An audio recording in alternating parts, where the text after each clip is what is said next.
time to work it on a Wednesday. We got Katie Cotton in here, just Miss Makeup Extraordinaire, doing all the things with Cotton Rouge Company. And today it's all about the blush. Blush. So, I mean, we've talked about blush before, we've talked about contour before, but that is truly one of the trends that changes every year, and it's like, oh my gosh, what am I supposed to do it like across my nose? Is it the sunburn? Is it the, you know, the O, the W, the C, like there's all these different letters. So I wanted to talk about some of the trends that we'll see for blush in 24. It's kind of picking up, staying in the same as 23 with a few new things. So pinks are still very, very popular. Love it. The Barbie movie brought pinks to the map. You know, everyone wants pinks, but we're gonna see a lot of monochromatics. I mentioned that in November. So the latte look, the espresso look, but also bringing it to like an all pink vibe. So like I did a brighter pink vibe, but you can also do like a really, really soft pink vibe, and that's called ballet core. Okay. So ballet core is becoming a thing. They're talking about like a milkshake trend that's more with your nails, but it's bringing a lot of like lighter pastel colors. So you can still do the monochromatic look with that, but a monochromatic look is really just keeping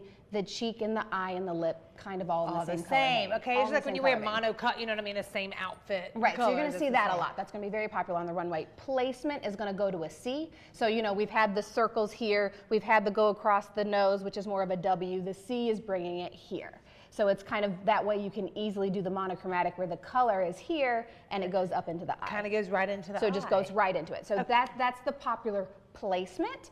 We're gonna see a lot more like dewy, glossy, no more matte. Matte is out. Matte's bye, okay. Matte has gone bye-bye. So we're doing a lot of things that are a little bit glowier and dewier, which means cream blushes, liquid blushes, things like that. But there is a way that you can make your powder blushes still look a little bit dewier. So I'm going to show you with the Patrick Ta palette.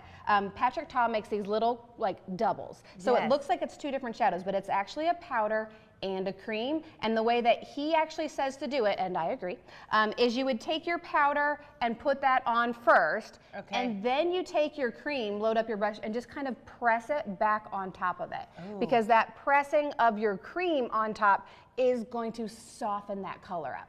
Now, if you do a lot of cheek color and you've used a powder for years and it's your favorite color and you want to do the same technique but you don't have a cream, if you've put on your foundation with a brush or even with a sponge, if there's not much left in it, like there's no, this is like what I put my foundation on with this morning, and there's nothing left on it for me to do a new application, but it's still there, you can kind of press that back on top too, and the dewiness of your foundation is going to soften your blush back up.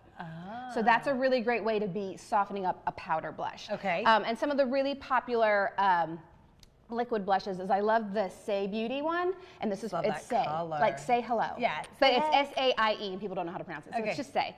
And I know that you said that you struggle with it with a liquid brush. Yes, until you were like, you just tap it on. So like if you tap it on your hand first, of course you could then go from your hand to a brush. And if you do that, I say really spread it out on your hand first, almost like you've just blushed your whole hand, but that's gonna give a more even layer here. I'm gonna have so much blush on today. But then you would just tap it on from here. So that works. If you're somebody who likes to dot it on, you can do that and then tap your finger this way. And then one other new product I wanted to talk about is by Mario. You know I love Mario. This one's actually been around for a bit, but I think it's going to really get popularity. Is that silver? Clear. No, it's clear. It's clear. What you're seeing is the silver tin that the clear product is in. It's called Expensive.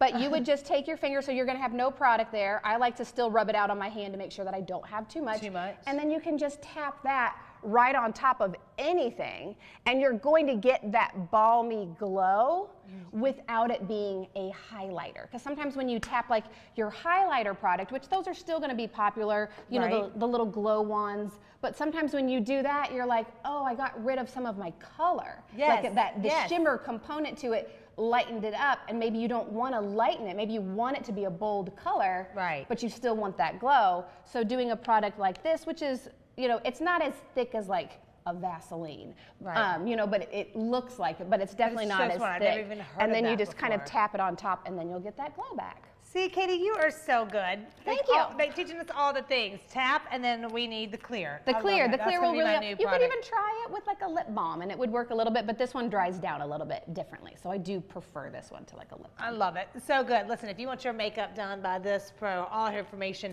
is right there on the screen. She looks fast, though, y'all. So get on her calendar. There's a big team. There's a big team, though. You can get with somebody with the team if I'm not available. Got a lot of y'all.